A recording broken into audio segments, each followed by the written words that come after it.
Bienvenue à tous et à toutes à cette soirée. Donc moi je m'appelle Laure-Hélène. Voilà Alexandre et Laurent qui sont nos invités ce soir. Je travaille pour Osons Plus. Je resitue un petit peu pour ceux qui arrivent et qui n'ont pas participé à cette journée de Fabrique à déclic. Donc je m'appelle Laure-Hélène. Je travaille pour Osons Plus, qui est une entreprise d'innovation sociale qui a la particularité d'être la filiale d'une association. Donc l'unique actionnaire de cette entreprise, c'est l'association Osons Ici et Maintenant. Peut-être certains connaissent. Et donc Osons Plus, qu'est-ce qu'on fait? On conçoit et on anime des parcours qui sont collectifs, immersifs, transformateurs, au service du développement du pouvoir d'agir. Et d'ailleurs, en ce moment, aujourd'hui et demain, on est en pleine Fabrique à déclic Pro. Donc ce sont 2 jours de formation pour en capacité, pour rendre davantage acteurs et actrices des salariés, managers, directeurs, des professionnels du territoire, pour qu'ils activent des projets RSE qui mobilisent en faveur du bien commun et du mieux-être dans leur organisation. Voilà. Et en fait, on a décidé tout ça. On a décidé d'accoler ce temps de table ronde ce soir. L'intention de ce temps, c'est un temps de prise de hauteur, de prise de recul. C'est pour ça qu'on a 2 invités qui vont nous donner des clés pour nous aider à cette prise de hauteur. C'est aussi se poser des questions pour avancer. Donc, on espère que nos conversations seront connectées, vous donneront envie de cheminer sur ces sujets dans les prochains jours. Et c'est aussi un temps qu'on veut, et là c'est de l'ordre du cadre, mais quand même qu'on veut très participatif, très authentique, très ouvert. Donc on va vous faire participer aussi, et on compte sur votre présence pour venir nous chercher, et vous dire aussi qu'on a décidé d'être pas mal dans la spontanéité aussi de ce qui va se passer ce soir, de tirer le fil aussi de vos réflexions. Donc il n'y a pas de questions préparées avec des réponses toutes préparées. Quelques mots d'abord sur vous, bien sûr. Vas-y. Ah bah non, du coup c'est toi qui allais parler. Tiens. On se présente. Ouais. Bonsoir, moi je suis Laurent Bibard, je suis professeur dans une école de commerce. Mais ce qui m'intéresse beaucoup plus que la gestion et l'économie tout court, c'est la philosophie. Et en fait, je crois qu'elles vont les 2 ensemble. Moi, j'aime bien dire que la gestion, c'est l'art des réponses, et la philosophie, c'est celui des questions. Et du coup, le bon sens fait qu'on fait tous les 2, quoi. On essaye toutes et tous d'apporter des réponses à des questions qu'on se pose préalablement. Et voilà ce qui, moi, m'intéresse beaucoup. Et j'adore l'enseignement, on en parlait à l'instant. Et je suis très heureux d'être là ce soir. Est-ce que c'est bon?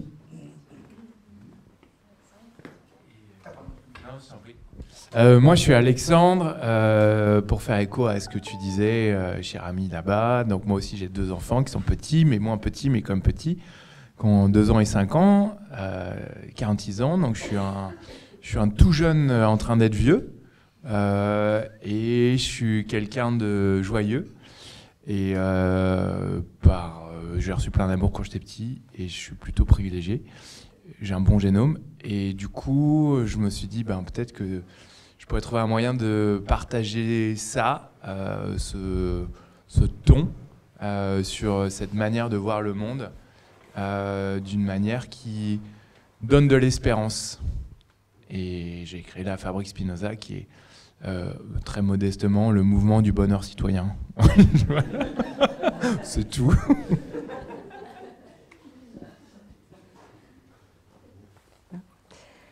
Si ça vous va, en guise d'inclusion, on va faire une activité pour se connecter. Et juste en termes d'heure, donc il est 7h moins 10, ce temps de table ronde, il se terminera entre 8h et 8h30. Voilà. Alors, l'idée, c'était de se connecter un peu au sujet et puis de se connecter entre nous. Donc, ce que je vous propose, pour bien se connecter, il faut souvent un peu d'énergie. Si ça vous va, on se met debout Et la première question que je vous pose et dont vous allez pouvoir chacune répondre dans votre petit groupe, c'est pour moi en ce moment, qu'est-ce qui est complexe ? Qu'est-ce qui est complexe pour moi en ce moment ? Vous pouvez y coller derrière dans mon contexte professionnel, mais si vous n'avez pas envie d'y coller ça, bah vous ne le faites pas. D'accord ? Ah, vous avez dit que c'est un peu à géométrie variable, on finit entre 20h et 20h30, donc c'est des questions à géométrie variable. On peut ou on peut pas, c'est comme on veut. Ok, donc aujourd'hui pour vous, qu'est-ce qui est complexe dans votre vie ? On y va question par question ? On y va question par question. Allez, c'est parti, top départ.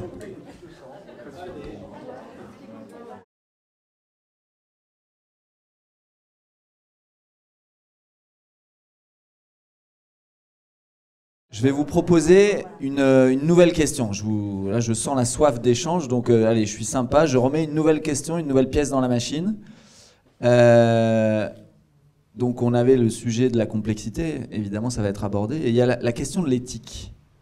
Éthique. Et tac. Et voilà. Et donc, la question que je vous pose, pour vous, l'éthique, c'est...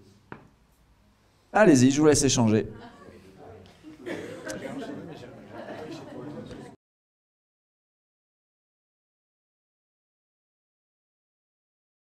Je vais vous inviter à conclure votre échange.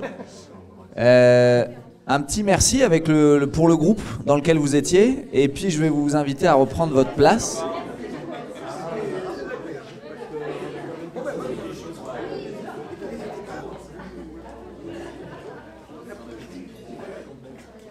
Est-ce qu'il y aurait une personne ou deux qui aurait envie de, peut-être en quelques mots, partager pourquoi elle est là ce soir ? Pourquoi elle est là à cette table ronde ? Voilà. Est-ce qu'il y a quelqu'un qui aurait envie de partager ça en quelques mots ? Pourquoi vous êtes là ? C'est vrai ça ? Pourquoi vous êtes là ? Allez, est-ce qu'il y a une courageuse ou un courageux ? Yes. Bonsoir tout le monde, bonsoir à Moutoura. Moi je suis là parce que j'ai très besoin de me relier à d'autres personnes qui, je pense, partagent une certaine forme de spiritualité en fait. Voilà, un état d'éveil de conscience. Et en fait je les trouve là. Donc ça me fait du bien, c'est assez égoïste, mais voilà. Merci beaucoup. Est-ce qu'il y a... Allez, une dernière personne ? Un courageux, une autre, une courageuse. Oui. Merci.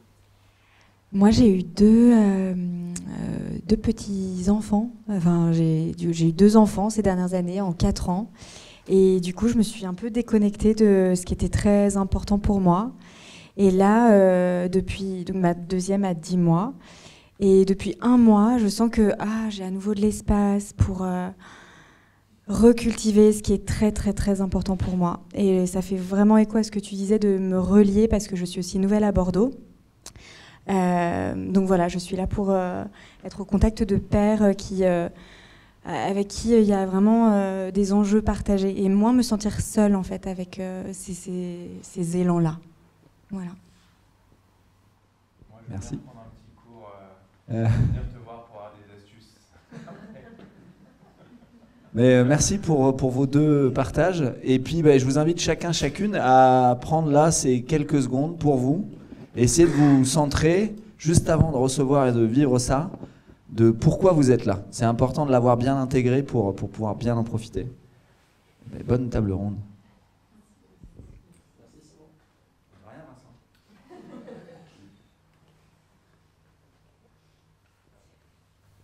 Je réalise que j'ai même pas réannoncé le titre de cette table ronde, mais si vous êtes là, c'est que quand même vous êtes au courant. La question qu'on se pose ce soir, c'est comment conjuguer son envie d'agir, son éthique et les réalités d'un monde de plus en plus complexe. C'est ça la question. Vaste question. Et il y a beaucoup de termes et de notions dans cette même phrase.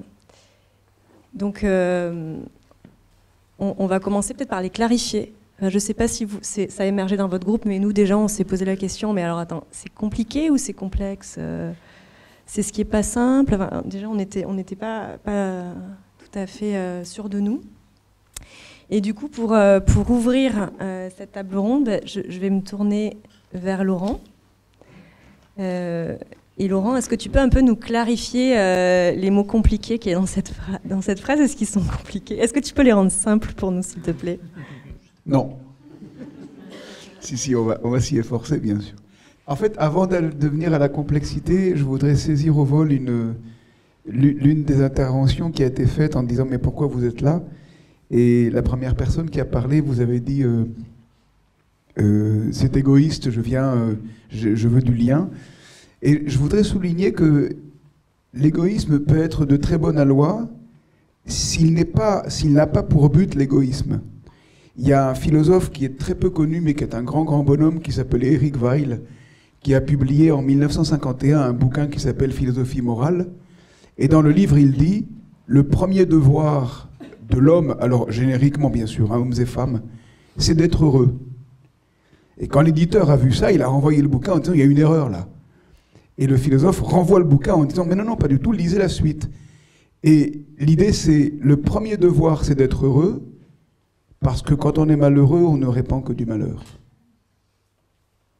Et il y a un grand bonhomme hyper connu qui a fait ça, qui s'est servi, et il a pu servir infiniment autour de lui. Il s'appelait Bouddha.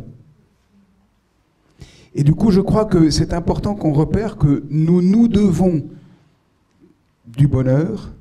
Et du coup, mon voisin de gauche est exemplaire. Hein, parce que il ne répand pas la mélancolie. Hein, si je peux me permettre. Mais voilà, c'est-à-dire, quand on est heureux, on peut répandre du bonheur. Donc n'hésitez pas à vous servir. Voilà, je voulais juste dire ça pour commencer. La complexité, alors je vais dire un mot qui va pas beaucoup plaire à Alexandre, parce qu'il trouve que le latin n'est pas une langue très noble. Mais ça vient de complexus en latin, donc désolé. Et complexus, ça veut dire un tissu. Et ce qui est intéressant, c'est que le tissu, pour les philosophes anciens, c'était le symbole de la vie collective. Donc exactement des liens dont on parle maintenant ce soir.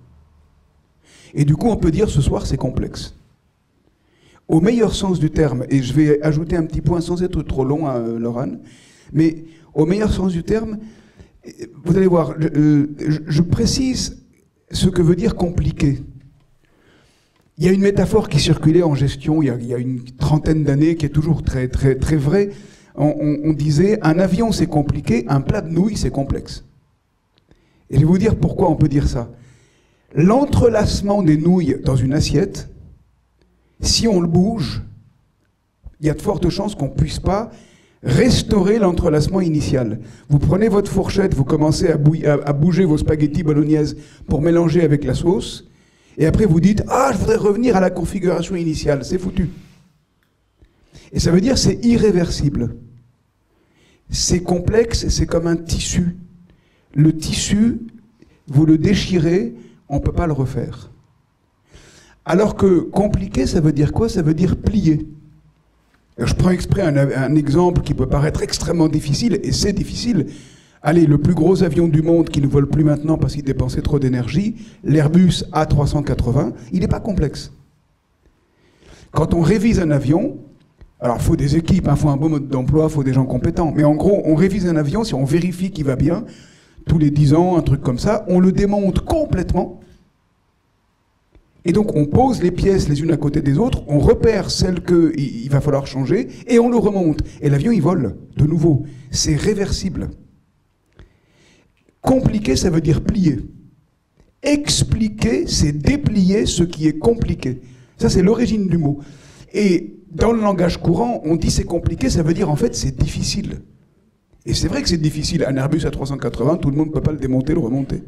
Mais c'est relativement simple ce qui est compliqué parce qu'on peut revenir en arrière. On peut dire pouce, excusez-moi, je me suis trompé, je recommence. Ce qui est compliqué, c'est quelque chose qu'on peut défaire et recommencer. Donc c'est moins exigeant, c'est moins difficile, c'est moins engageant, ça fait moins peur que ce qui est complexe. Si ce qui est complexe, c'est comme un tissu, et quand on le déchire, c'est irréversible, ça fait peur. Parce qu'on ne peut pas revenir en arrière. À partir de ce moment où je viens de vous évoquer des émotions un peu négatives, la peur, je voudrais terminer, et je m'arrêterai là pour que ça devienne un vrai échange, je vais terminer avec un seul point. Il y a une caractéristique très importante de la complexité, elle s'appelle l'incertitude. Et l'incertitude, c'est quelque chose qu'on ne peut pas imaginer à l'avance. Je fais beaucoup de formations, on en parlait tout à l'heure, et la plupart du temps, quand j'introduis l'idée d'incertitude, les gens se représentent des catastrophes, le Covid, le 11 septembre, Fukushima, tout ce que vous voulez. Mais si, et ce point est très important, j'espère que je vais le dire très clairement, si l'incertitude, c'est ce qu'on ne peut pas s'imaginer à l'avance, on ne peut même pas dire que ça n'est qu'une catastrophe. Autrement dit, l'incertitude, ça peut être une merveille. J'insiste sur ce point, c'est capital. L'inconnu, l'inimaginable à l'avance, ça peut être une source d'émerveillement, de bonheur. Quelque chose, un bonheur qu'on ne voit pas venir. Eh bien, de ce point de vue-là, je le disais tout à l'heure en sous-groupe, quand on discutait, la complexité, c'est une chance. C'est un atout. Et on est dans un monde tellement angoissé qui nous fait croire que la vraie vie, c'est seulement le contrôle, on a tort.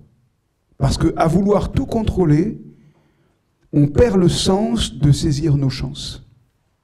Une chance, elle arrive, on ne la prévoit pas. Elle nous tombe dessus.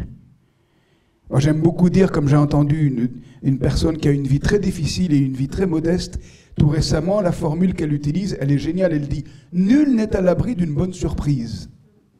Je m'en tiens là. Je réponds à la même question sur la complexité. C'est bien ? Ok. Moi, je n'ai pas fait la recherche de l'origine des mots. C'est une petite private joke de tout à l'heure. Mais moi, ce qui m'est venu, en fait, c'est le sentiment que la complexité s'adresse plutôt à une nature objective des choses. Complexité de l'ADN, complexité d'un système, quelque chose de l'ordre de l'architecture, de la granularité, une sorte de matrice, le caractère sophistiqué d'une matrice qui décrit les choses.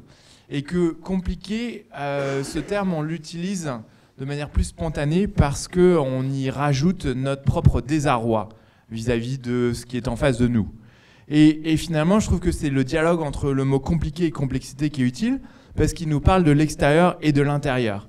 La complexité du monde, je pense qu'on peut la démontrer de plein de manières, effectivement, son incertitude.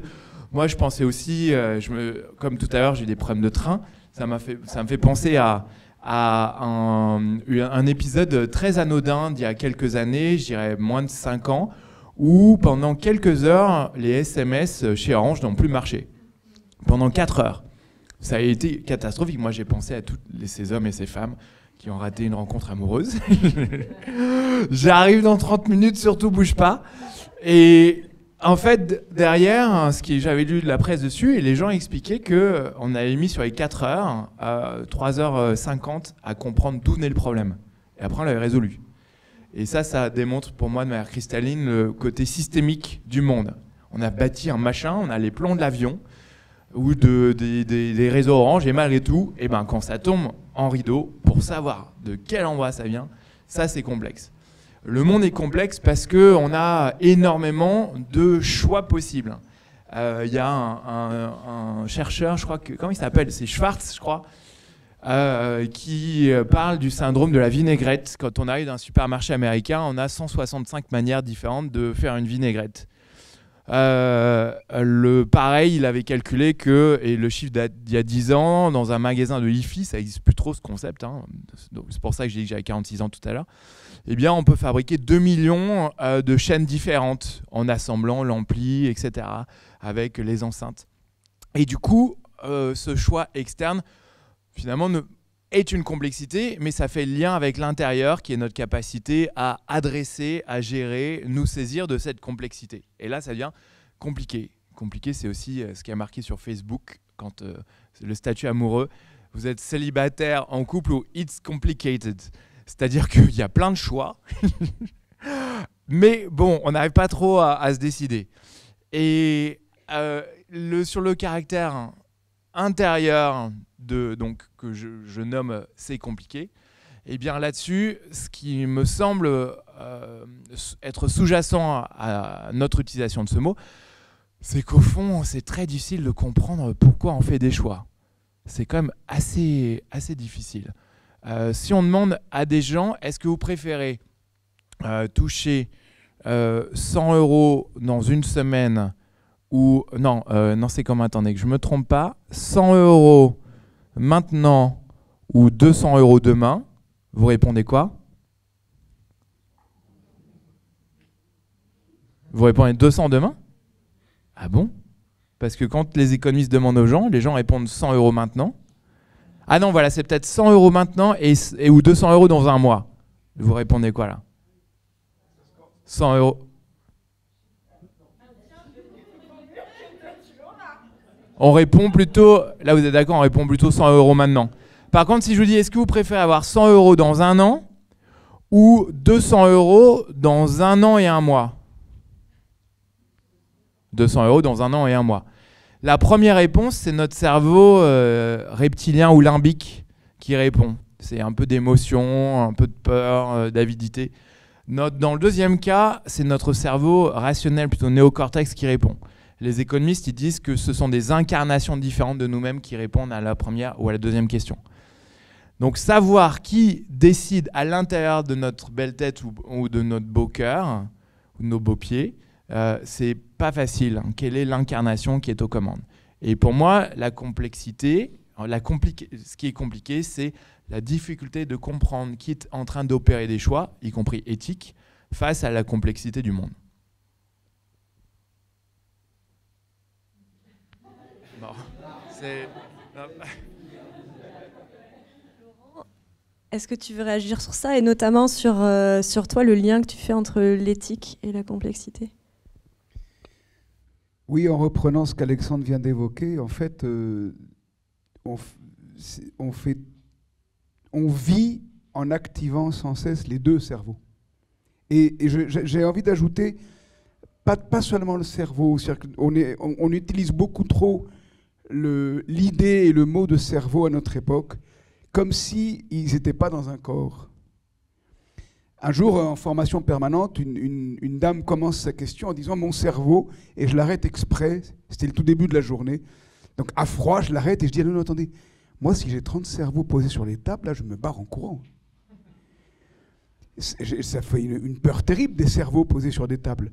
On n'a jamais vu un cerveau fonctionner en dehors d'un corps. Et on est en train d'oublier que nous sommes des personnes entières. Et être des personnes entières, ça active précisément sans cesse les deux aspects au niveau du cerveau, le limbique et le cortex cérébral avec la rationalité, etc. Et sans rentrer dans le détail, pour venir à la question de l'éthique et de la complexité, on peut approcher l'idée d'éthique, on l'évoquait tout à l'heure dans le groupe, là, pour le coup en discutant, en disant l'éthique consiste à faire des décisions ajustées. Et entre une décision juste et une décision ajustée, pour les anciens philosophes en Grèce, c'est la même chose. Et ça veut dire donc s'exercer sans cesse à se conformer aux circonstances. Or, les circonstances sont toujours inconnues. Il y a toujours une part d'inconnu. Je reviens à l'incertitude que je vous évoquais. On ne sait pas du tout à l'avance dans quelles conditions il va falloir décider quoi. On sait des choses. On sait des choses de notre existence, de notre monde en route. Mais ce qui va s'imposer comme circonstance nouvelle au moment où il faudra arbitrer, on ne peut pas le savoir à l'avance. Et ça, je crois qu'on peut dire que c'est complexe. Ça fait toute l'exigence de l'éthique. Ça demande énormément de courage. Ça demande énormément de vigilance, d'ouverture d'esprit, de lucidité. Et ça exige du coup que nous fassions le plus possible attention sans cesse à ce qui est en train de se jouer au présent. Et ça, on est un peu en train de l'oublier, et je crois que ce n'est pas séparable du fait qu'on oublie que nous sommes des personnes entières et que notre cerveau n'est pas en dehors de nous. Nous comme corps, vivants, avec des émotions justement, avec des intentions, avec des désirs, avec des craintes, etc. Donc voilà, l'idée de l'éthique, c'est complexe parce que c'est des décisions à ajuster sans cesse en fonction des circonstances. Et ça demande la plus grande lucidité. Avant de lâcher le micro, je voudrais souligner que l'étymologie du mot, j'aime bien les origines des mots, et du mot qui est le cœur de métier d'Alexandre, le bonheur, ça vient de l'expression « à la bonne heure ». Et « à la bonne heure », ça veut dire être en face des circonstances. Et du coup, le bonheur, c'est pas seulement le confort. On a besoin de confort de temps en temps. On a besoin de repos, de sécurité, de tranquillité. Et on appelle souvent ça le bonheur. Mais le bonheur, c'est aussi s'exercer sans cesse à saisir les circonstances. Or, pour les saisir, je finis là-dessus, Laurent, encore faut-il s'y ouvrir aux circonstances. Il faut y être ouvert. Et si on veut tout contrôler à l'avance, ben, on ne pourra pas saisir nos chances. Moi, j'aime beaucoup, je l'ai rappelé avant qu'on commence, l'expression « à méditer » parce qu'elle parle de bonheur. Ça peut faire mal, mais tomber amoureux, qu'est-ce que ça fait du bien, hein, comme dit Jacques Brel. Et on tombe, ça veut dire qu'on ne prévoit pas à l'avance. Ça vous tombe dessus. Voilà, je m'arrête là pour l'instant. Moi, j'aime bien ce que tu dis sur le mot bonheur et son étymologie. Et moi, en fait, on s'appelle Affaire Spinoza pour plein de raisons, mais parce que Spinoza, il a un truc sympa comme philosophe, c'est qu'il est très clément. Il nous voit comme on est, avec nos difficultés. Il n'est pas à nous dire qu'il faut recourir à notre raison et que de cette manière, on va réussir à saisir une vie vertueuse. Si, il est un peu ça quand même, mais il dit que c'est pas facile. Et en fait, la clémence nous appelle à regarder d'où nous venons, nos origines. Et en tant qu'hommes et femmes des cavernes, on est encore un petit peu ça, on y retombe par moments. Eh bien, on a vraiment cette double invitation au bonheur qu'on peut appeler hédonique d'un côté, c'est maintenir l'homéostasie de notre corps, hein, c'est-à-dire maintenir le bon degré la bonne température, le degré de sucre, la tension musculo-squelettique. En gros, être près du feu et avoir mangé, être bien, tranquille, un peu. Comme ça, je me tasse dans le fauteuil. C'est pas très sympa parce que vous êtes sur des trucs, il y a un petit coussin, mais vous n'avez pas le dossier, donc je vais être sympa. Je vais rester comme ça. Donc il y a ça, le bonheur hédonique, et en même temps, il y a le bonheur eudémonique, dit-on, daimonia, la bonne vie, le bon esprit. Et cette vie-là, c'est une invitation à chercher quelque chose de plus grand que soi. Et donc, si on revient aux hommes et aux femmes des cavernes, c'est d'aller sortir de la grotte et d'aller voir de l'autre côté de la colline alors qu'il pleut et découvrir de nouveaux horizons. Et cet appétit de découverte, il est utile pour chercher finalement de nouvelles sources de nourriture, mais au fond, il satisfait quelque chose de grand chez l'être humain qui est le besoin de curiosité. Et je trouve que le bonheur, il peut être appréhendé de cette manière-là, cette tension entre finalement contrôler, être dans le confort et en même temps accueillir, s'ouvrir, aller explorer pour découvrir d'autres choses. Alors vous me direz, en quoi est-ce que ça peut me guider dans mon existence? Parce que le thème de la table ronde, c'est peut-être dire que c'est accepter de regarder ces deux facettes de nous-mêmes qui peut nous donner un cap. Et les deux facettes de nous-mêmes sont quand même synthétisées par le corps. Le corps, ce sont les émotions, et puis la raison est aussi émane du corps, en tout cas. Et moi, je pense que finalement, la question qu'on pose, on pourrait l'inverser. Est-ce que c'est si complexe d'arriver à agir de manière éthique? En fait, on pourrait peut-être dire le contraire. C'est en se tournant vers notre corps, peut-être qu'on a une indication de ce qui est éthique, et que cette indication de ce qui est éthique nous dit comment agir, plutôt que de le prendre dans l'autre sens. Donc, je commence par le corps, je ressens quelque chose en même temps que je sens et que je réfléchis. 2, j'ai un cap qui se dessine. Et 3, j'agis en fonction de ce cap. Alors après, il y a plein, de complexités qui vont jaillir, mais en tout cas, le chemin de départ, il est peut-être plutôt comme ça, en fait. C'est d'abord écouter son corps. Et j'ai envie de dire d'autres choses, mais j'ai envie que tu réagisses d'abord. Ah oui, moi j'ai très envie parce que je trouve ça remarquablement important. Est-ce que vous savez... moi j'ai eu l'occasion de dire ce que je vais dire. Il y a une personne qui est là, avec qui on a passé une journée entière. J'espère que ce n'est pas trop de répétition et d'ennui, mais c'est capital que je redise quelque chose que j'avais évoqué il y a un mois à peu près. Est-ce que vous savez que les bébés humains, donc nous, quand on était tout petits et toutes petites, que les bébés humains, quand ils font leur premier pas seuls, ils ne savent pas qu'il y a un sol. Je veux dire qu'ils voient les autres marcher, mais tant qu'ils ne l'ont pas expérimenté et qu'ils font leur premier pas, vous savez que la marche, c'est une chute. Le corps, là, est complètement au cœur de l'expérience de vivre. Hein. La marche, c'est une chute. Alors, je mine 2 secondes, mais en gros, quand on marche en avant, on tombe et on rattrape le déséquilibre. Et donc, marcher, c'est tomber sans cesse et retrouver sans cesse l'équilibre, pourvu qu'il y ait un sol. Et pourquoi les bébés humains ne savent pas qu'il y a un sol? Parce que notre humanité consiste, on peut le formuler en disant, nous sommes des animaux dégénérés. Dégénérés, ça ne veut pas dire on est dégénéré, on est nul, on est débile. Parfois on l'est très bien, nul et débile. Hein. Mais ça veut dire on sort du genre animal. Et donc l'expression de la sortie du genre animal, biologiquement, c'est qu'on perd la mémoire biologique. On en a, parce que sinon on n'existerait même pas. Et elle s'exprime à partir du corps que nous sommes, qui s'est fabriqué, et à partir duquel il y a les émotions, etc. Mais du coup, je reviens au bébé.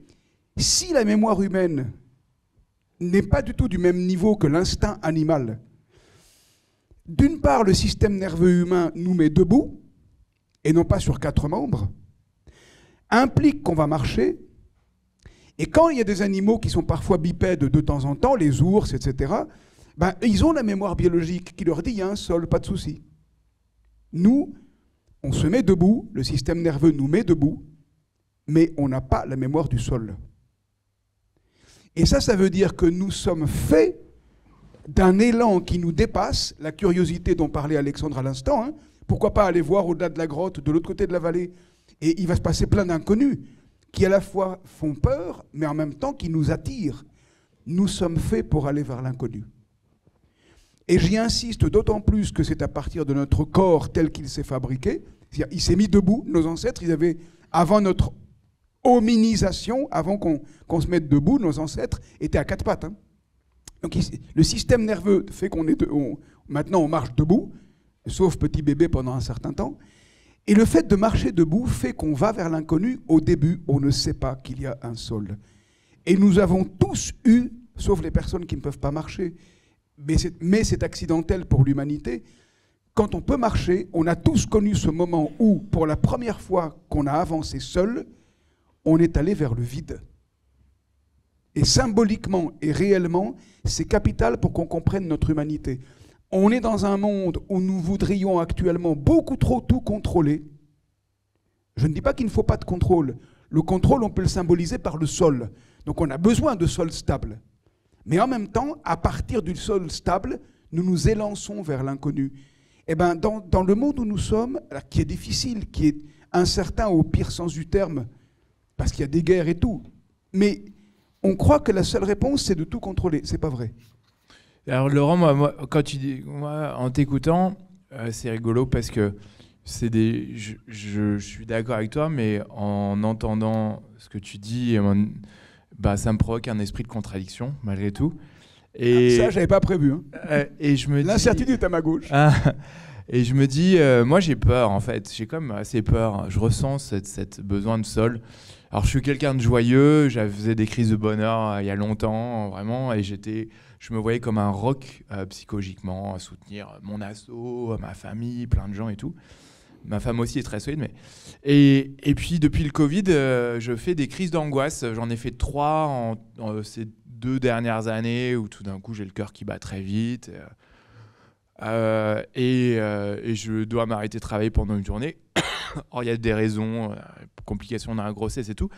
Bref, malgré tout, je vois qu'il y a des sentiments qui s'emparent de moi que je n'attendais pas. Et donc, je me dis, les émotions sont quelque chose de posé dans notre existence. Et je crois que les émotions peuvent être des guides. Alors, je suis un peu perturbé parce qu'avant, j'avais de la joie et je me disais, ça va me guider. Et donc là, je me rappelle de ce que dit Spinoza, c'est que l'homme se croit libre alors qu'il ignore la cause réelle de ses affects. Du coup, moi, je réfléchis beaucoup, et le lien avec notre thème, c'est, je présuppose que les émotions sont une manière de guider notre existence magnétique, et je me pose beaucoup de questions en disant, tiens, là, je ressens de la joie ou de la peur, mais d'où ça vient ? Alors moi, j'étais célibataire pendant très longtemps, et je suis tombé amoureux un nombre de fois exagéré. Et il y a des fois... fait mal hein, quand on tombe. Ah oui, en fait, oui, mais je détombais en amour facilement aussi. Mais je revois une fois où j'ai embrassé une fille sur la passerelle du Pont des Arts. C'était hyper beau. Je me dis, là, je suis tellement in love et tout. En fait, rien du tout. C'était juste, il faisait doux, c'était le printemps. J'adorais le moment et en fait la fille n'avait pas d'importance. Enfin, je veux dire, vous comprenez ce que je veux dire, elle en avait. À la sortie, il faut qu'on te protège un peu. On va garantir ta sécurité. et en fait, dans ces moments-là, les émotions naissent de causes externes à moi-même et qui n'étaient pas cette jeune femme. Et donc, j'ai le sentiment que la première chose à faire pour arriver à se laisser guider éthiquement dans son existence, c'est d'arriver à clarifier un peu son esprit. Et c'est pour ça qu'il y a autant d'intérêt ces jours-ci pour la pleine conscience, la méditation, toutes ces pratiques de centrage qui permettent à un moment de se dire « je sais d'où vient cette émotion ». Quand votre collègue vous dit « ton projet, il est nul », il ne parle pas de votre projet. Il dit qu'il a mal dormi, en fait. Avoir l'intelligence émotionnelle ou que ses enfants se sont réveillés, de comprendre ça, et inversement soi-même, quand on ressent une émotion négative vis-à-vis de l'autre, savoir d'où ça vient. Donc première chose que j'ai envie de dire, c'est développer sa clarté d'esprit pour que les émotions puissent être des vrais signaux de ce qu'on croit être en train d'examiner. Et après, la deuxième chose, je le dis ou j'attends plus tard, parce que c'est un truc que je crois vachement. Allez, ok. Bon. Mais alors, je le dis alors que c'est un peu mon point d'orgue. C'est le truc que j'avais préparé. Donc après, je suis un peu tout nu. Après, mais ça sera bien. La table ronde est finie après. C'est ça. Exactement. Après, je suis Laurent, tout on est à combien de la fin? tu m'aideras. Hein. T'inquiète, on est là. Alors, le truc auquel je crois profondément, c'est que se faire guider sa vie éthiquement, c'est prêter de l'attention au moment où on ressent de la joie. De la joie. Et je dis ça parce que la joie est cette émotion. Je ne parle pas de l'exaltation, je ne parle pas de l'excitation, je ne parle pas du plaisir, je parle de la joie. Et la joie est cette qualité émotionnelle très particulière qu'en général, elle est liée à quelque chose de plus grand que soi. La joie devant un glacier, la joie de partager un moment avec des gens, la joie de faire du bien. Et donc moi je me dis, je pense que j'ai pas rien vraiment de plus que ça à dire, c'est est-ce que finalement on ne pourrait pas faire, et tout lien avec le corps, de la joie et j'en ai un peu parlé tout à l'heure dans un petit groupe de 4, et toi tu m'as soufflé le mot boussole, notre boussole, qui dit si quelque chose me provoque, induit en moi de la joie, alors c'est bon. Et Spinoza n'a pas une vision. Bon, ça, j'en parle après. J'avais quand même un autre truc à dire. Moi, j'ai une question qui me vient. Moi, je discute beaucoup avec ma grand-mère. On cuisine, on discute. Et parce qu'elle aussi, elle a vécu la guerre. Elle était toute petite quand elle a vécu la Deuxième Guerre mondiale. Et elle me dit toujours « Ah, mais aujourd'hui, la vie que tu as, toi, en plus, en tant que femme, là... » Alors, sans doute qu'elle projette son intérieur, son propre désarroi, mais elle trouve ça super compliqué. Alors, elle me dit compliqué, mais elle me dit tout est lié, là, tu as toutes tes casquettes, toutes les questions que tu te poses, là, et le monde dans lequel on est, il y a plein de choses que je comprends plus, je trouve ça vraiment plus compliqué, elle me dit ça. Est-ce que le monde d'aujourd'hui, il est plus complexe qu'avant ?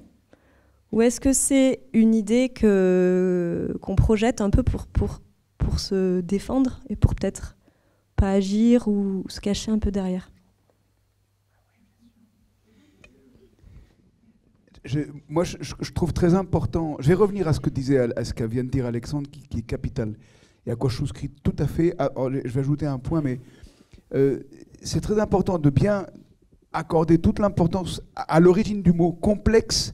C'est la vie humaine collective, complexus. Le tissu et la vie collective. La vie a toujours été complexe. Et quand nos ancêtres partaient alors de l'autre côté de la vallée pour aller chercher n'importe quoi, puis qu'un mammouth arrivait, je vous garantis que c'était sans doute pas tout à fait simple. Donc il faut qu'on se représente que l'incertitude, les risques, les dangers ont toujours été là.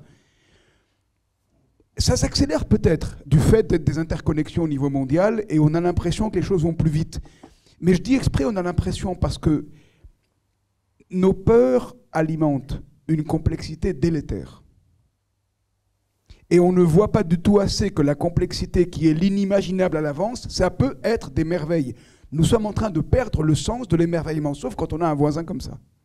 Pardon de dire comme ça, Alexandre, mais quand quelqu'un parle si joyeusement de la joie, voilà, c'est reposant. Hein. Moi, j'ai des applaudissements commencés à juste titre. Et donc, il faut qu'on repère bien qu'on a beaucoup plus... Alors, j'ajoute un point, il faudrait le prouver, mais peu importe. On a beaucoup plus d'atouts que ce qu'on croit. On est très peu conscient des forces que nous avons, et surtout dans des pays comme le nôtre. Et je voudrais ajouter un point qui peut-être est lié à des personnes de la génération de ta grand-mère, Laurane, qui est, et que j'introduis avec un mot du philosophe Nietzsche. Il n'y a pas, et il n'est pas le seul à le penser du tout, hein, il n'y a pas de sens possible de la joie sans l'acceptation de la tragédie quand elle est là. Et quand Alexandre dit « moi j'ai des crises d'angoisse », évidemment, c'est parfaitement compréhensible. Qui ne les aurait pas à notre époque, avec la pandémie, avec les problèmes géopolitiques, avec les problèmes du climat, etc. Mais si nous ne cultivons pas nos émotions dans tous les sens, en ayant comme point de mire, je ne sais plus comment ça a été formulé, mais la joie, mais en ne négligeant pas la réalité de la tragédie quand elle est là. C'est-à-dire que, ce que j'appelais contrôle tout à l'heure, on rêve de tout contrôler, on rêve de faire comme s'il n'y avait pas de malheur.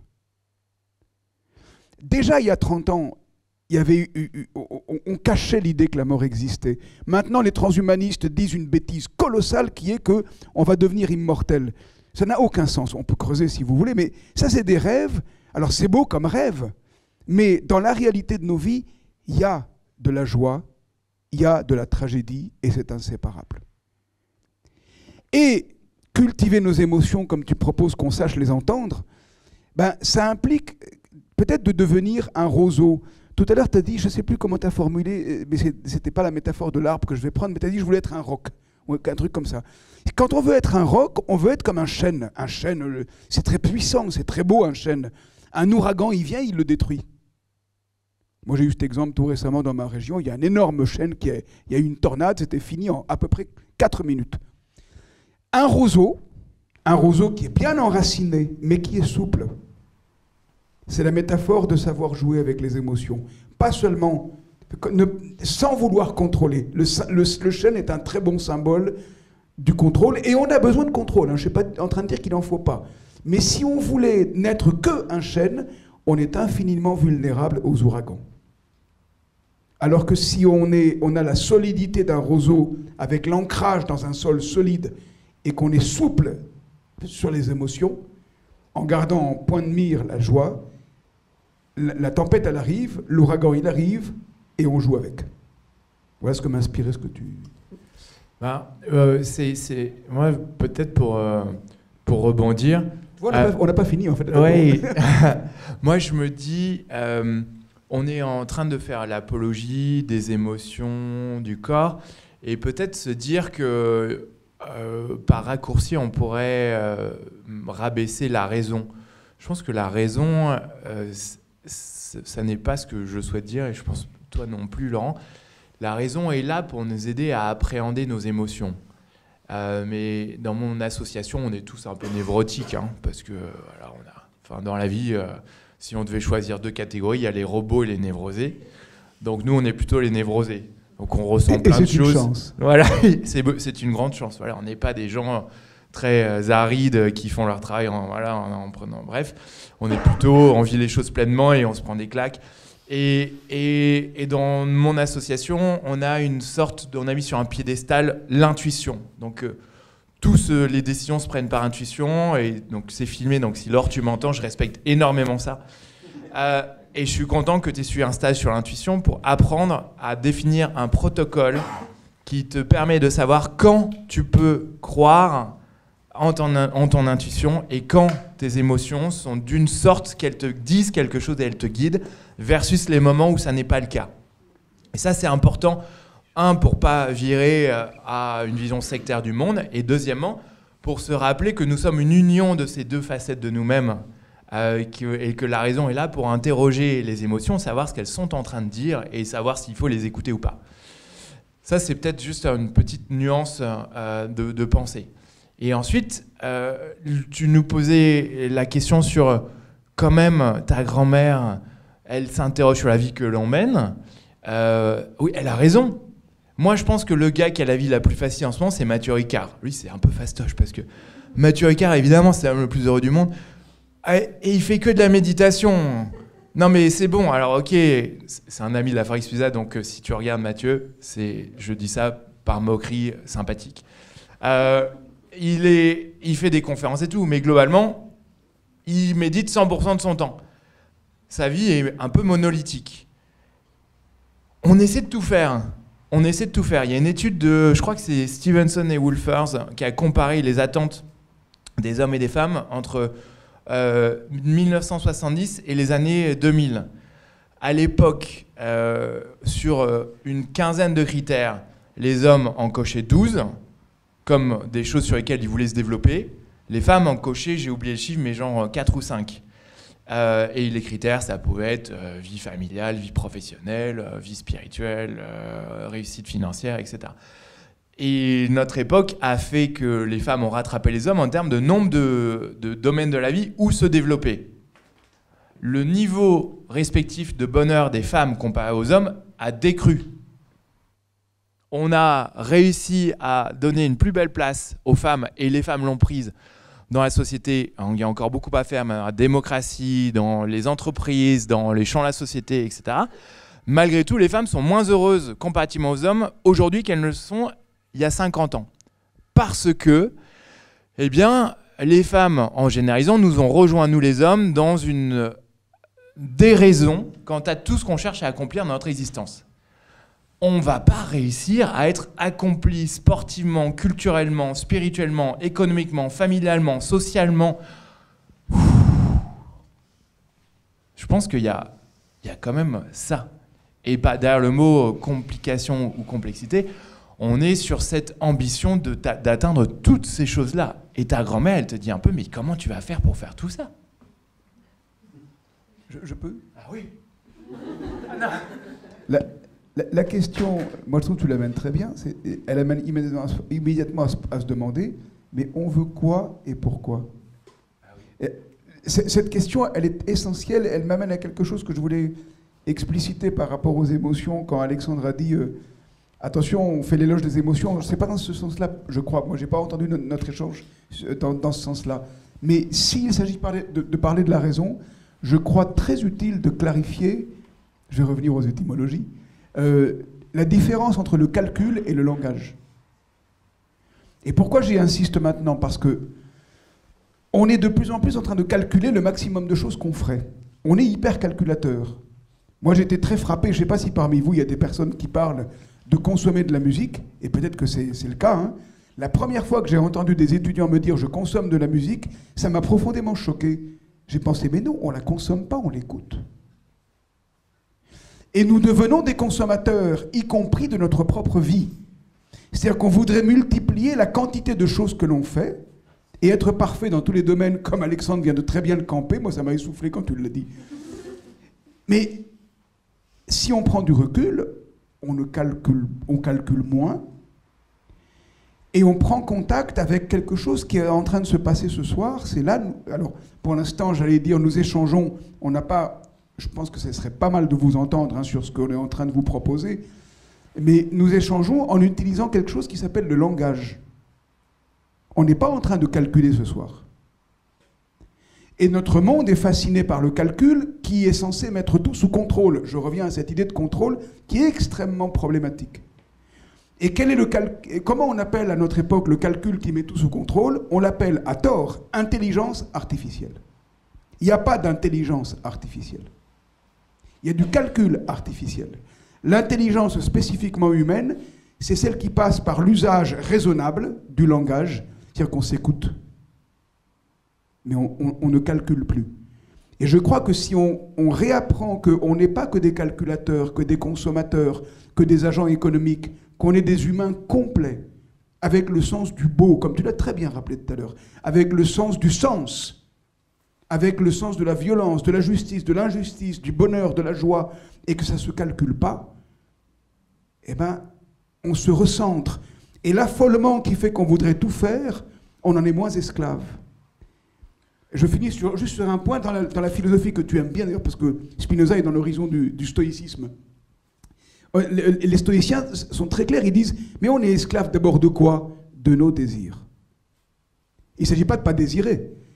Enfin, certains philosophes ont dit « C'est bien de ne pas désirer. » Mais en revanche, c'est capital de se dire « Mais pourquoi je veux ça ? Pourquoi je voudrais un 22e iPhone 5 ? À quoi ça sert ? Moi, je vous fais la confidence et je m'arrête là. J'utilise sans aucun doute à peu près 1% de ce qu'il peut faire, cet appareil. Voilà.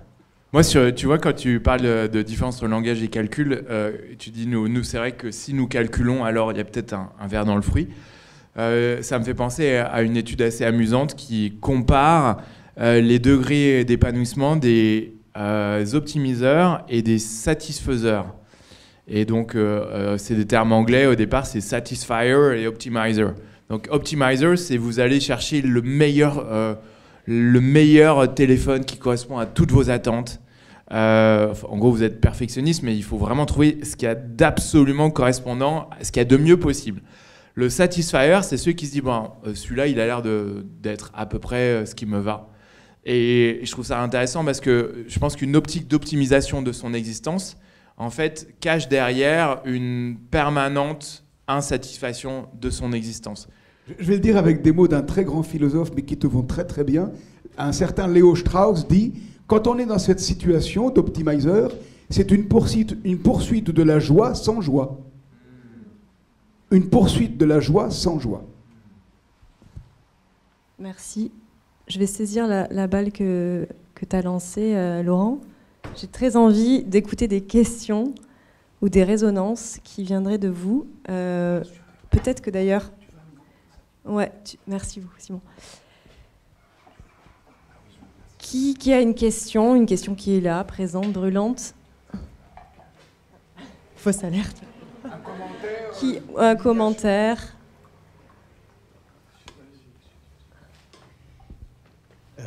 C'est pas vraiment des questions, mais des choses que vous avez évoquées sur lesquelles ça m'intéresserait de vous entendre l'un et l'autre, ou l'un ou l'autre, comme vous voulez.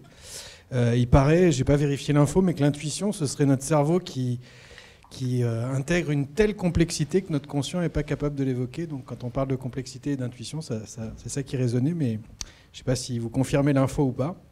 Le deuxième truc qui m'a interpellé dans ce que vous disiez, c'est peut-être... je m'aperçois de l'absence de récits collectifs inspirants. On a plein de dystopies aujourd'hui. Si on allume Netflix, on a plein de... Notre gestion de l'avenir et de l'incertitude, elle est très négative finalement, mais on n'a plus, ni politiquement, ni à travers les religions, un espoir d'un nous macro, voilà, qui nous guide, sur lequel on peut se rattacher. Et un troisième élément, c'est un truc avec lequel je bataille, mais je profite de votre présence, c'est le discours de la servitude volontaire de la Boétie, où je trouve qu'en fait, on est vraiment nous-mêmes nos propres prisonniers, que notre cage, elle est ouverte et qu'on est nous-mêmes un petit peu auto-corrompus. Voilà, vous débrouillez avec ça, c'est trois pistes. C'est pas vraiment des pistes. Sur le dernier point... oui, c'est vrai. En fait, les questions 2 et 3 sont liées. Il y a un plus contemporain, il y a Martin Seligman, le fondateur de la psychologie positive, qui a fait une expérience avec des chiens et des rats, et où il les a mis dans une cage, il les a électrifiés, mais il a ouvert la porte. Les chiens étaient stressés, ou les rats, mais ils sortaient. Puis à un moment, il a fermé la porte, mais il a laissé un bouton pour qu'en appuyant dessus, quand la décharge arrive, la porte s'ouvre. Les chiens allaient mal, mais ils pouvaient sortir. Et à un moment, il a laissé la porte fermée malgré la présence du bouton. Là, les rats ont plongé dans un état de grand stress. Et même lorsque on a ouvert la porte ensuite, les rats ne sortaient plus de la cage.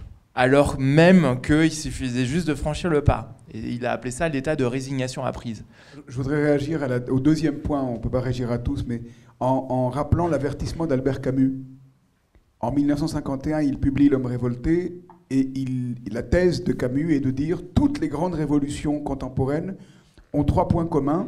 Elles veulent être mondiales, définitives, et enfin nous permettre de faire table rase du passé. » Et Camus constate « Elles mènent toutes au terrorisme. » que ce soit celui du nazisme, que ce soit celui de la Russie soviétique, de Staline, etc.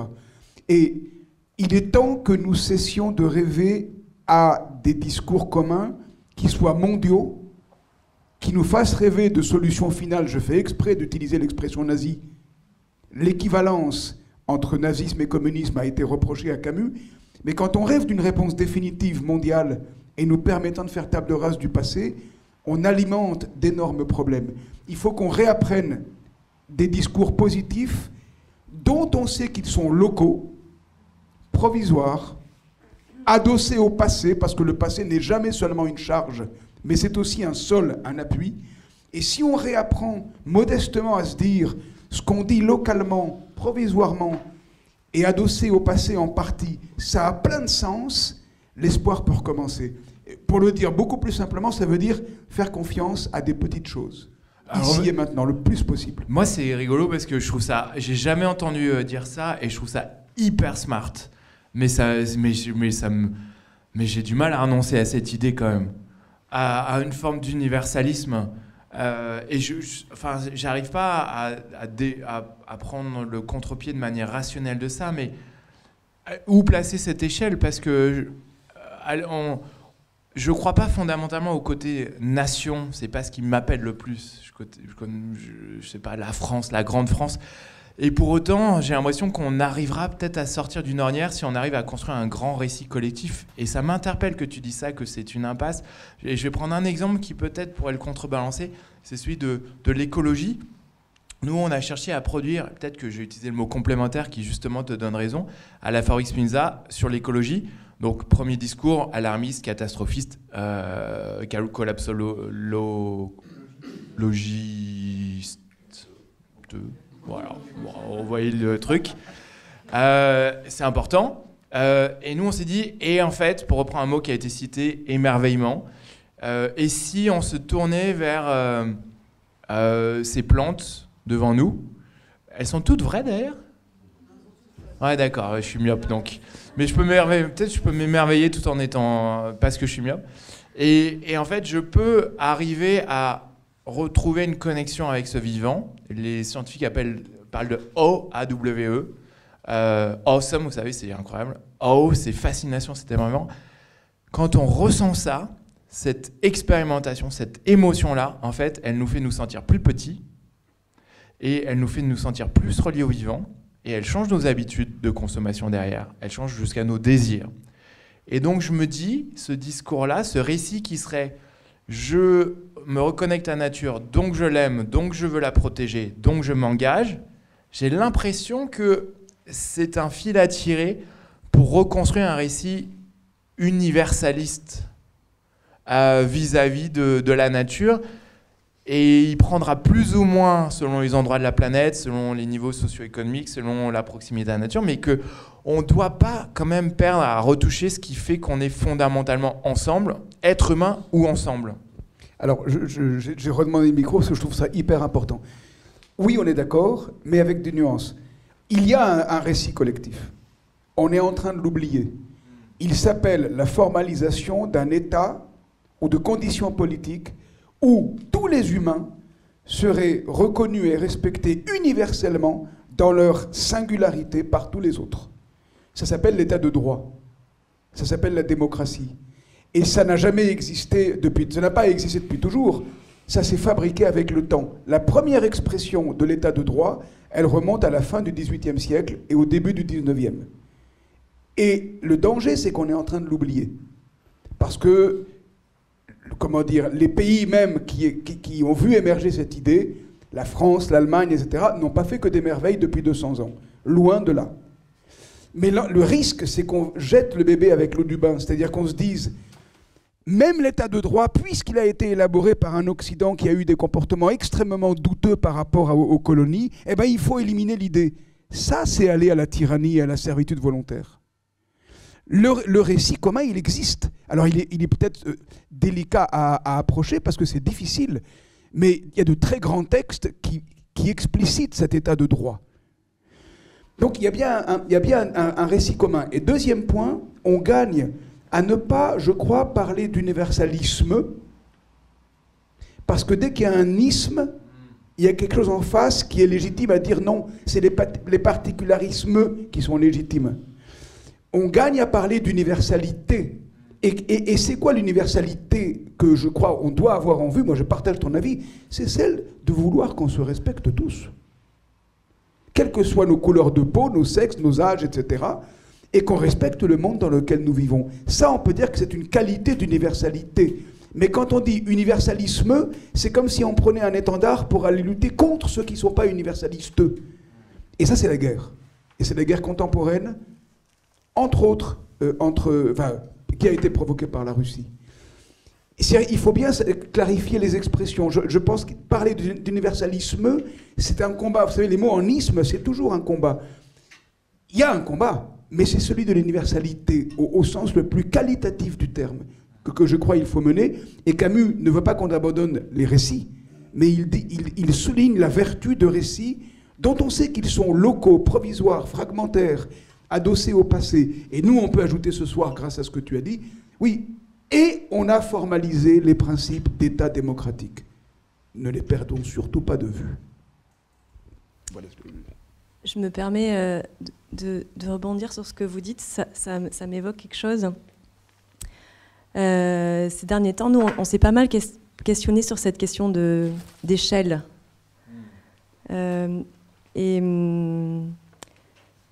Est-ce que, et notamment sur la notion de politique du proche, c'est quoi l'échelle de l'espace dont on a besoin pour un peu pour avoir l'impression qu'on a réellement une action, un impact sur ce qui se passe autour de nous.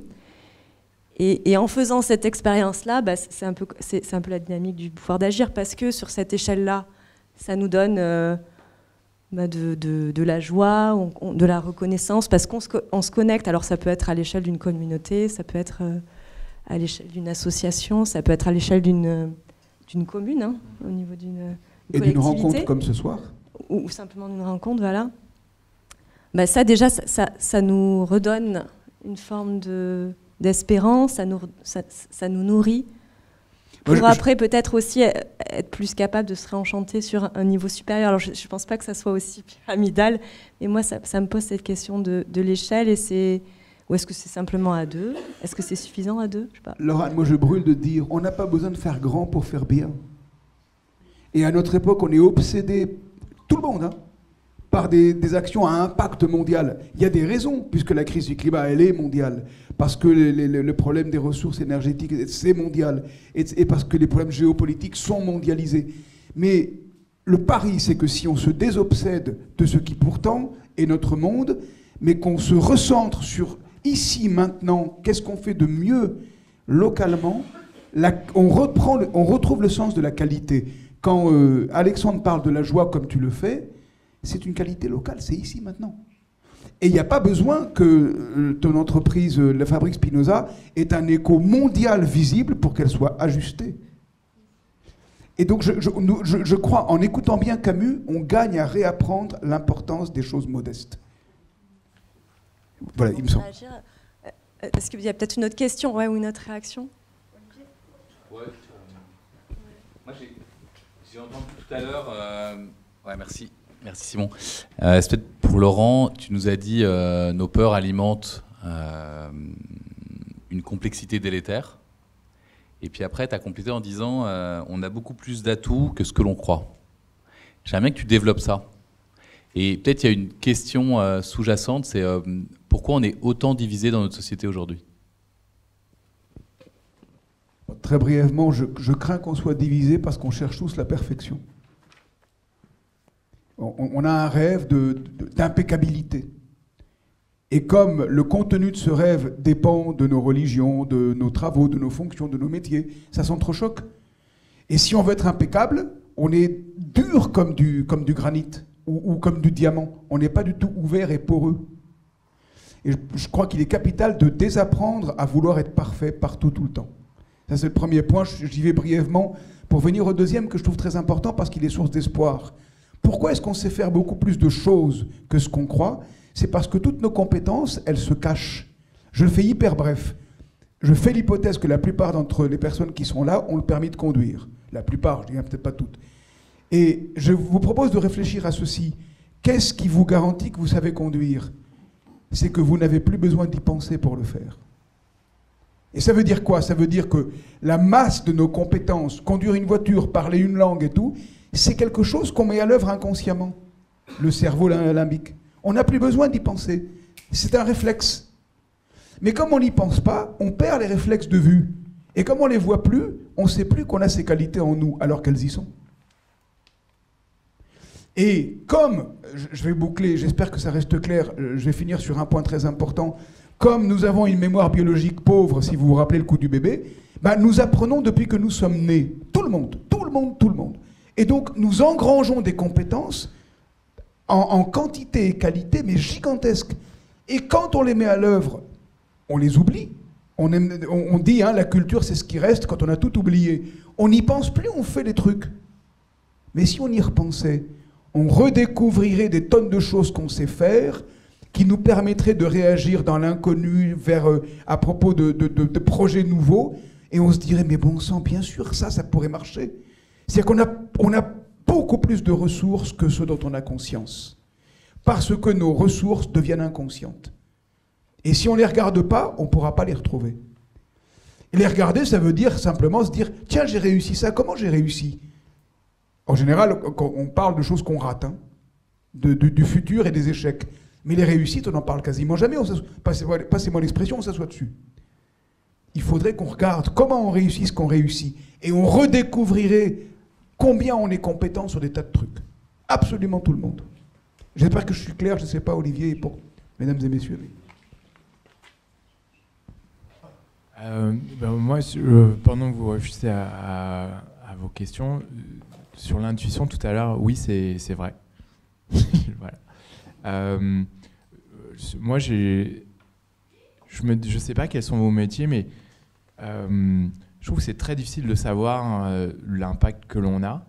Et j'aimerais relayer la parole de mon bon ami Charles, qui dit « Moi, je pense que ce qui est important, c'est la manière dont on fait les choses et non pas ce que l'on fait. » Et qu'en fait, on peut rayonner en étant justement éthique, bienveillant, conscient de certains impératifs écologiques dans son travail, dans sa famille.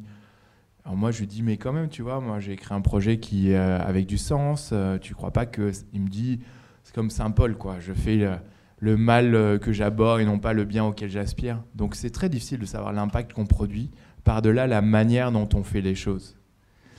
Et puis, une dernière réaction sur est-ce qu'il n'y a pas des choses qui nous rassemblent?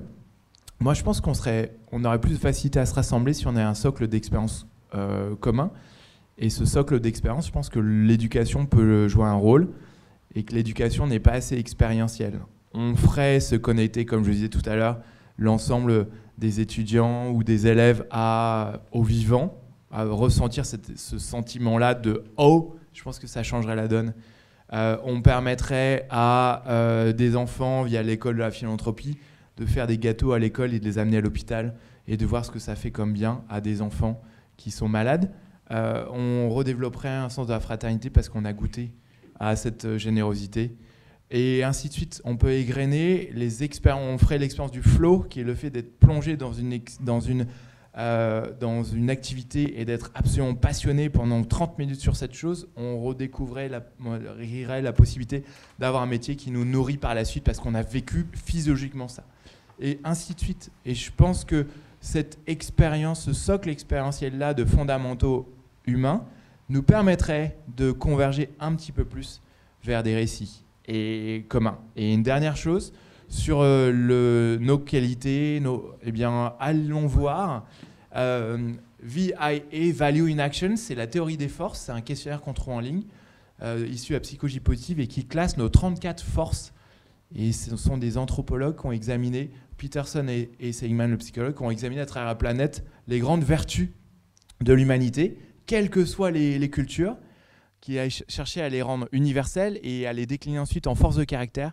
Et nous, à la Fabrique Spinoza, tout nouvel arrivant remplit ce test-là pour découvrir, et c'est un classement de ces forces, donc on n'est pas mauvais, c'est juste l'ordre dans lequel on a. Donc moi, j'ai pardon, c'est cool, parce que du coup, on ne se fâche pas avec moi. 2, j'ai amour. 3, amour à connaissance. 4, je peux être drôle parfois. Et 5, je sais plus ce que c'est. Et en remplissant ça, en fait, on se réapproprie des forces, et je conclue là-dessus, et des forces qui sont des macro-forces. Et on peut désapprendre qu'on a des compétences parce qu'on a oublié qu'en fait, on avait des méta-compétences. Ma femme journaliste va peut-être changer de métier et elle est catastrophée de rien savoir faire. Et quelqu'un lui a dit l'autre jour, mais t'es pas d'une fière experte, tu as des méta-compétences qui sont discernement, esprit critique, curiosité du monde. Et ça, c'est fondamental.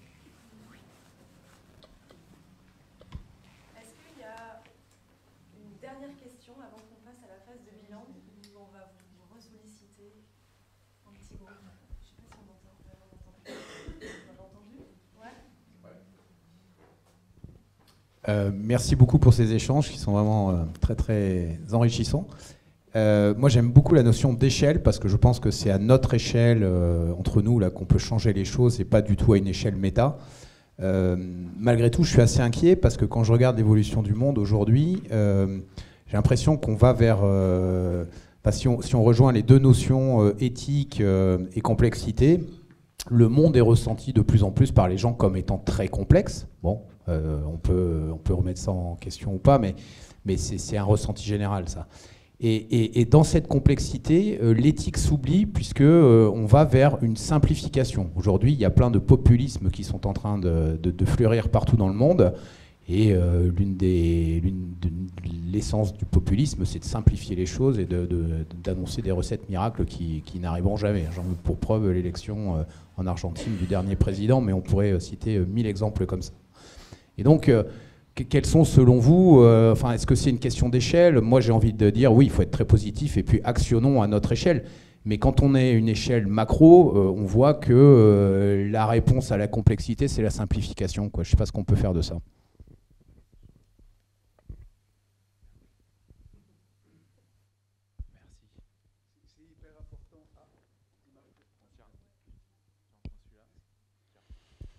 C'est très très important ce que vous venez d'évoquer. Le premier point, je partage complètement ce que vous dites par rapport à la montée des nationalismes ou ce que vous voulez, des populismes, etc.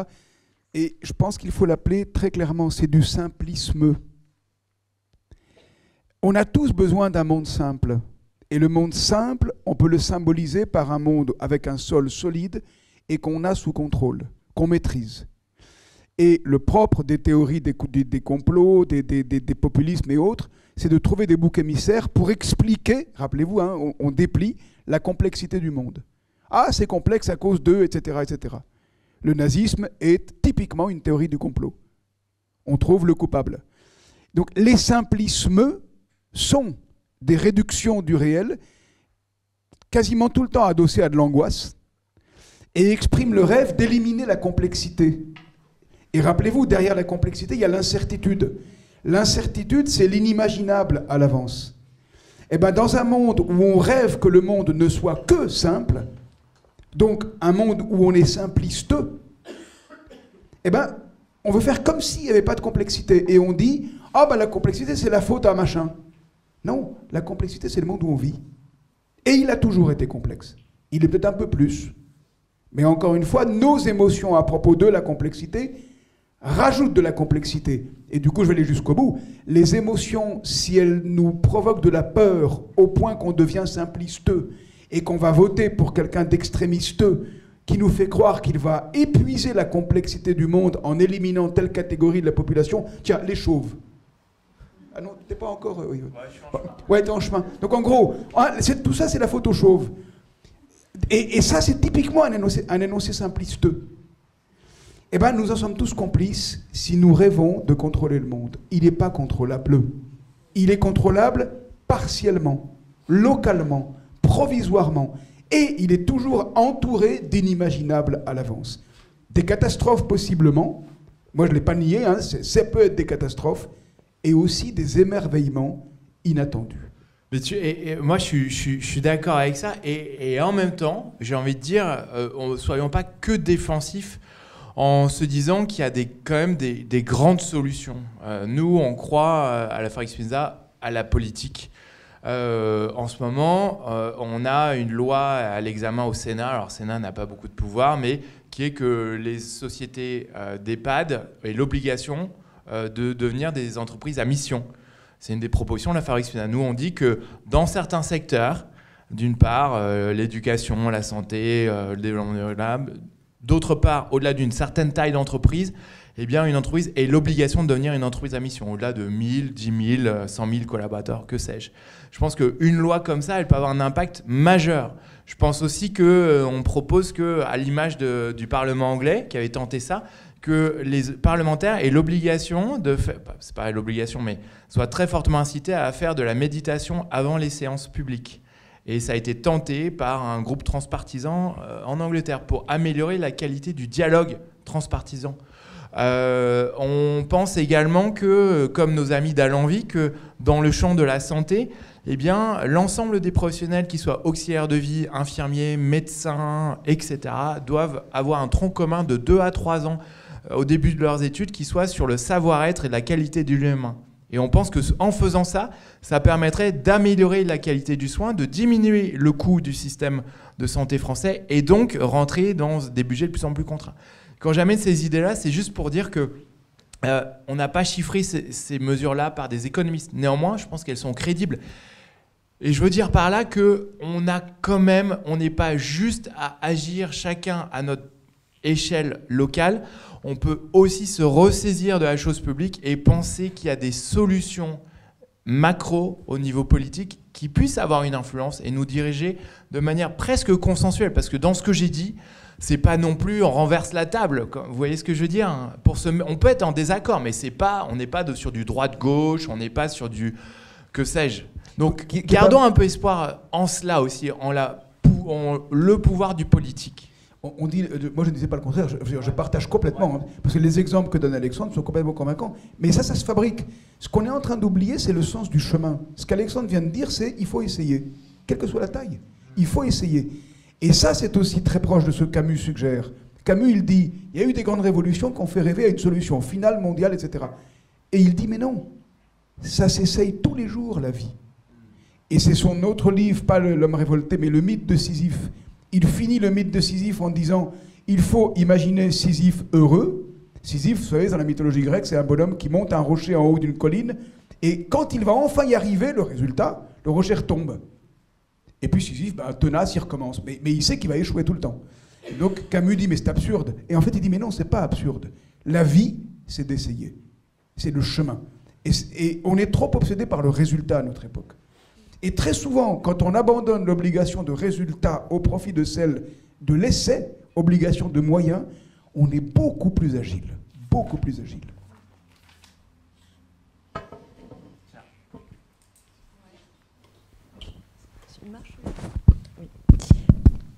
J'ai envie qu'on passe à la phase de bilan. Un peu plus près peut-être du... Ah oui. Je vous invite à... On va se remettre un petit groupe.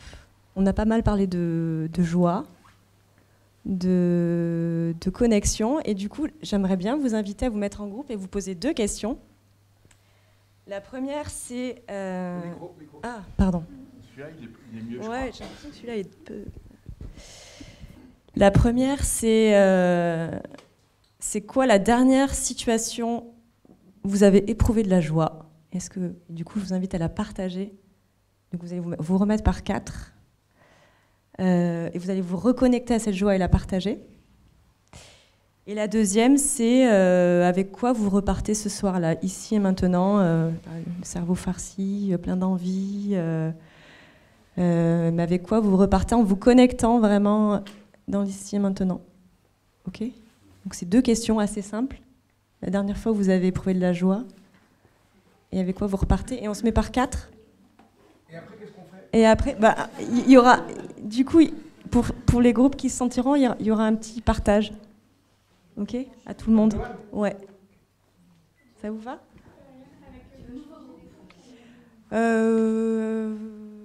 Ouais, on peut faire l'exercice d'aller de se déplacer dans une autre chaise pour aller dans un nouveau groupe. Comme ça, on se met en plus en mouvement. Et on se laisse...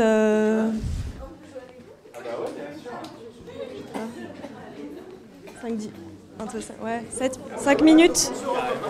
Une grosse minute.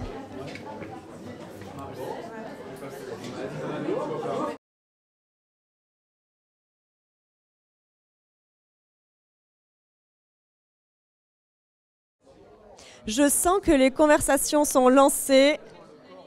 Donc je vais vous inviter à revenir assis juste pour le mot de la fin. Et ouais, mais la main, je ne sais pas si elle va marcher. Tout le monde ne sait pas. On essaye. Juste rappeler l'attention. Il y a Laurent qui lève le pouce.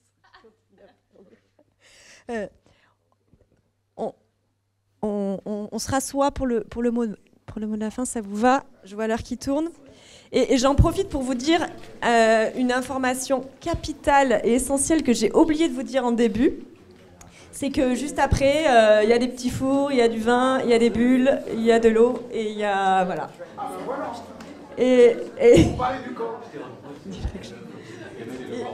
Et du coup, les envies de discuter, d'échanger peuvent être continuer juste à côté, là, dans vraiment quelques minutes. On va pas forcément finalement débriefer sur ce qui s'est passé en groupe. Je vous propose que ces petits échanges-là, qui j'espère étaient précieux et plaisants, vous les gardiez pour vous.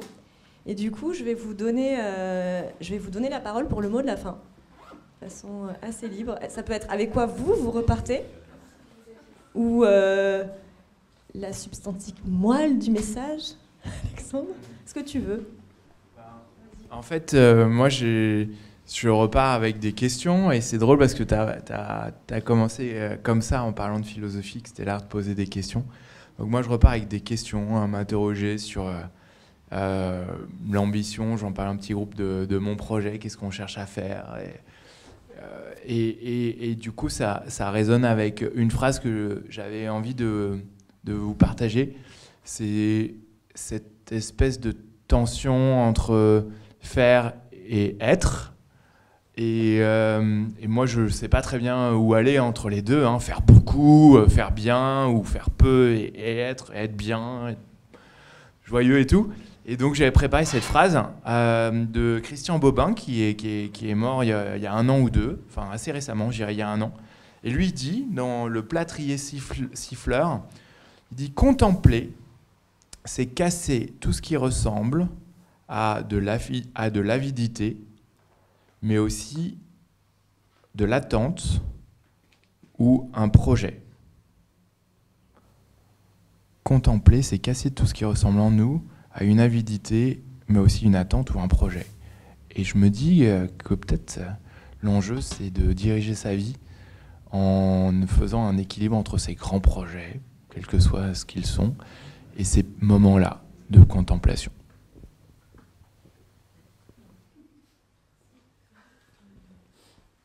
On peut traduire le mot de contemplation par réception, en fait.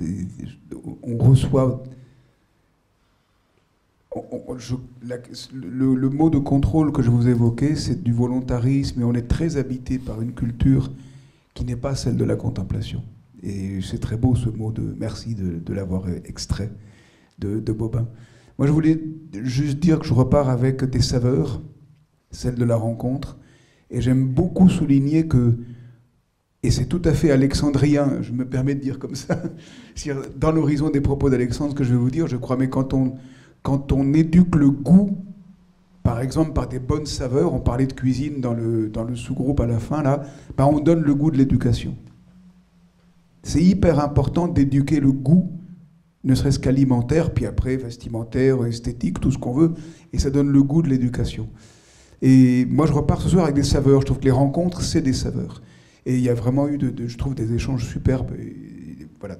Et 2 citations, mais qui vont dans l'esprit de ce que tu nous as dit de Bobin. La première de Blaise Pascal, qui nous prévient de ne pas vouloir tout contrôler.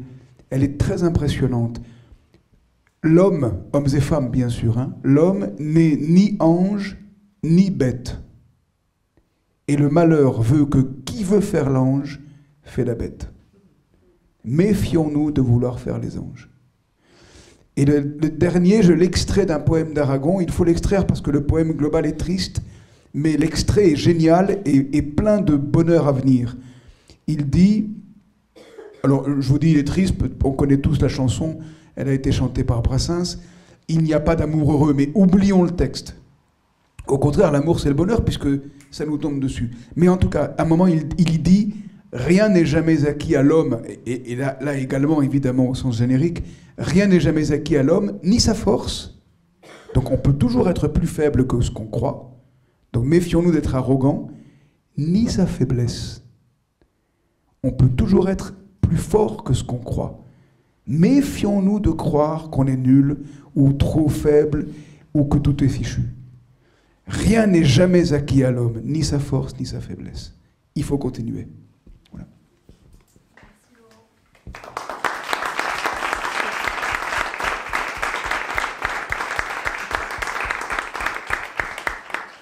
Merci à tous les deux. Et merci à vous tous, à ceux qui sont venus juste pour la conférence, à ceux qui ont vécu toute une première journée de Fabrique à déclic et qui vont peut-être bien dormir ce soir.